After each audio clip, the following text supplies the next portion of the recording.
Before there were lightsabers, there were swords. The very first Jedi didn't carry plasma blades. They carried metal swords, force-forged, imbued with the Force itself. Jedi katanas, the weapon of the ancient order, before the order even had a name. This is the Carbon Helix, and it does something no other lightsaber in this market has ever done before. Now let's go back further than the Clone Wars, further than the Old Republic, further than Darth Revan or Darth Malgus, all the way back to Tython, the birthplace of the Jedi Order. And I mean all the way back. We're talking over 36,000 years before the Battle of Yavin, when Force-sensitive beings from across the galaxy were brought to the planet, Tython, and founded an ancient order called the Jedi. That name comes from two words in the Dai Bendu tongue, Je meaning mystic, Dai meaning center. The mystic center, an order dedicated not to the light side or the dark side, but to the balance between both. For over 10,000 years, they studied the Force and maintained that balance. Then came the Force Wars, a cataclysmic conflict that tore the Order apart and gave rise to something new. By approximately 25,000 BBY, the Jedi were no more. In their place stood the Jedi Order, the very order that would one day train Obi-Wan, raise Anakin, and guide Luke Skywalker.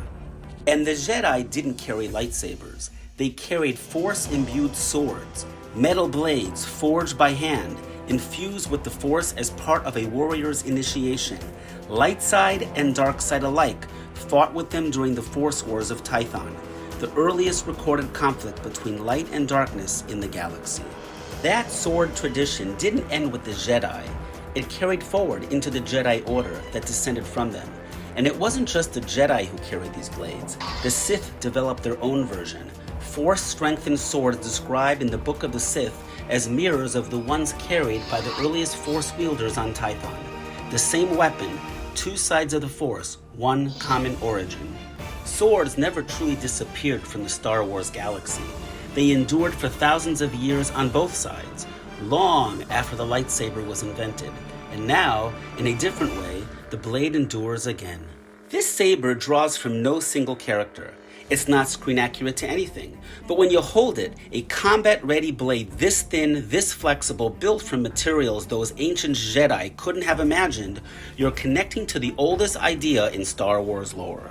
And here's something that might surprise you. The overall design of the Carbon Helix doesn't just echo ancient Star Wars history. It draws direct inspiration from one of the most celebrated swords in human history, the Tang Dynasty horizontal sword of ancient China. A straight blade, an angled tip, a weapon that defined an era of warriors over 1,000 years ago on this planet. The designers looked to that legacy and built it into the saber. Ancient Earth, ancient galaxy far, far away, both converging in one blade. A sword, built for real combat, carried by someone who means business. That's what the Carbon Helix is. Welcome back to the Lightsaber Fanatic. Let's get into it.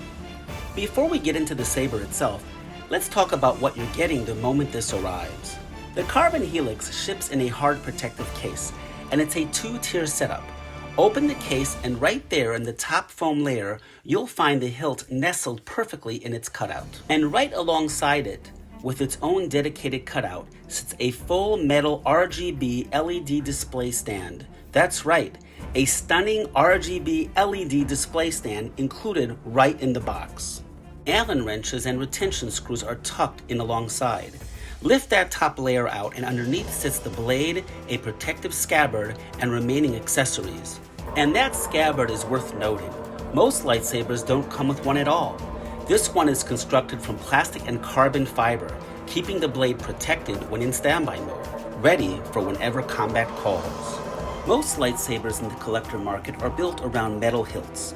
Aluminum for those who want something lightweight, steel for those who prefer a heavier, more substantial feel in the hand.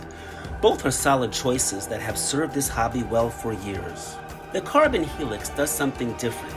The hilt is 80% carbon fiber, combining classic black carbon weave with a uniquely textured silver carbon finish, paired with aluminum alloy construction.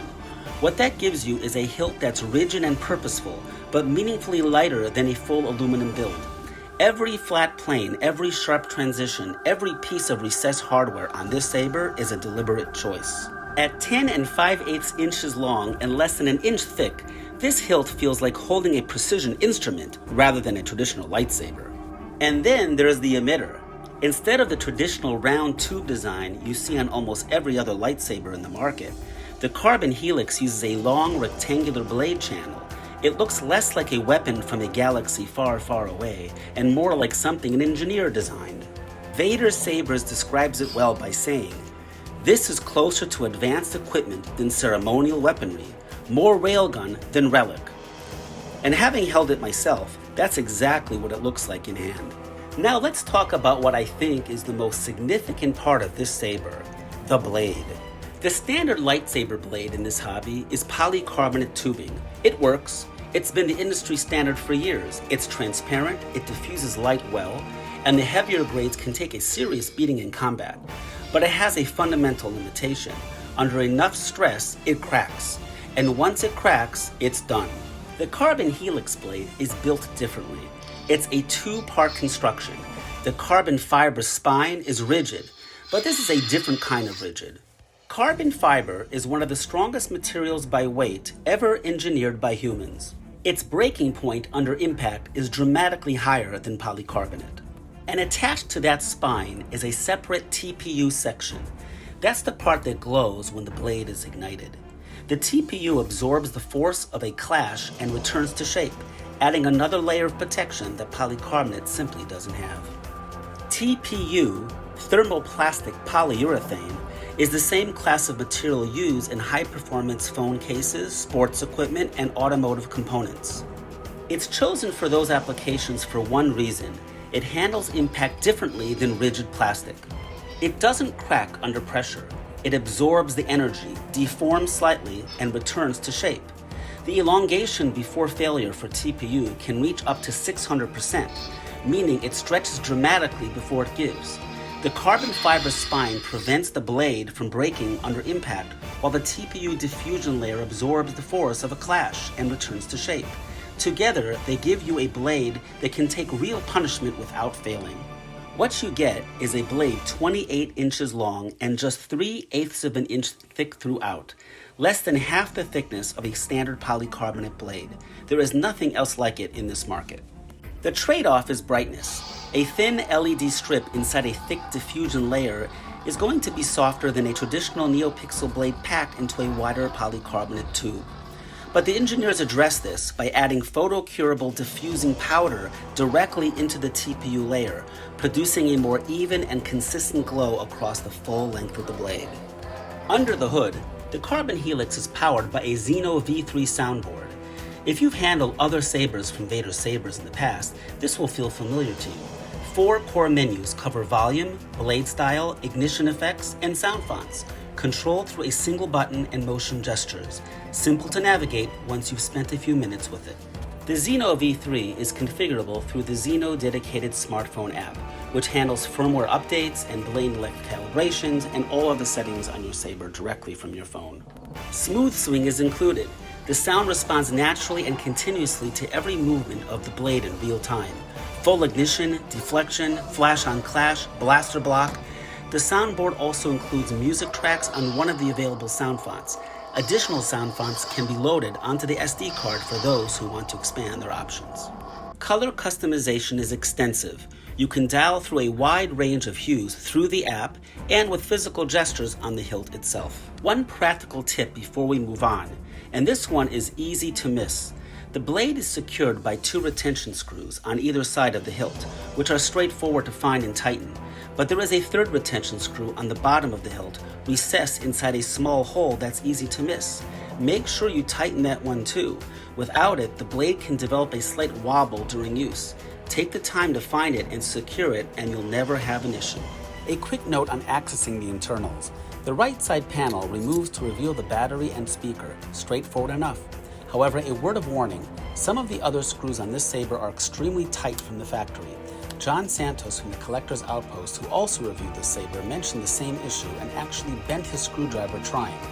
I had the same experience, and I'll be honest, I bent mine a bit too. Be patient and don't force it. For most users, you'll only need access to the battery compartment anyway, and that panel opens without issue. Check the link in the description for current pricing at VADER'S Sabers. And when you consider that the RGB LED display stand alone represents up to a $100 value, included at no extra charge, what you're getting is exceptional. Put the Carbon Helix on that stand and it looks like it belongs in a collector's showcase. That's not an accessory, that's a centerpiece. And if you want something truly one of a kind, VADER'S Sabers offers the option of light weathering applied in-house. So who is the Carbon Helix built for? This saber draws from no single character, no Jedi, no Sith, no screen lineage. What it draws from is something older and broader than any one person, the very idea of what a combat blade in this galaxy has always meant. And here's what strikes me about that. When a saber is built without borrowing identity from anyone else, it ends up connecting to something deeper than any character saber can. It reaches back to the oldest idea in Star Wars history, a sword, built for real combat, and that's a lineage more ancient than anything on screen. For duelists, the blade technology deserves serious attention on its own terms. The flexibility and impact resistance of a carbon fiber and TPU blade changes the conversation around what combat ready actually means. This isn't soft plastic bending under your hand. This is a blade designed around material science. Pick it up, swing it, clash it, and stop worrying about breaking it. That's a freedom most collector sabers simply don't give you. And for collectors who think about where this hobby has been and where it's going, the Carbon Helix is a marker. The first mass-produced carbon fiber lightsaber, the first blade of its kind built for real combat, something the ancient Jedi with their force-forged metal swords on Tython would have recognized in spirit if not in material. A sword, that means business. Before we wrap up, I want to say something about buying through VADER'S Sabers that goes beyond the saber itself. Russell and his wife Whitney run one of the most customer-focused operations in this hobby. Every saber comes backed by a full 1-year warranty, and their support is real, not a contact form that disappears into the void. When you buy through VADER'S Sabers, you're not just getting the saber, you're getting people who will actually take care of you if anything comes up. The link is in the description. If you're ready to buy, clicking through that link and using code FANATIC5 at checkout is the best way to support this channel. It costs you nothing extra, and it's what makes it possible to keep bringing you reviews like this one. If you're new here, the Lightsaber Fanatic covers collector-grade sabers with a focus on build quality, design story, and what's actually worth your money. Subscribe and come back. There's a lot more on the way. Until then, may the Force be with you.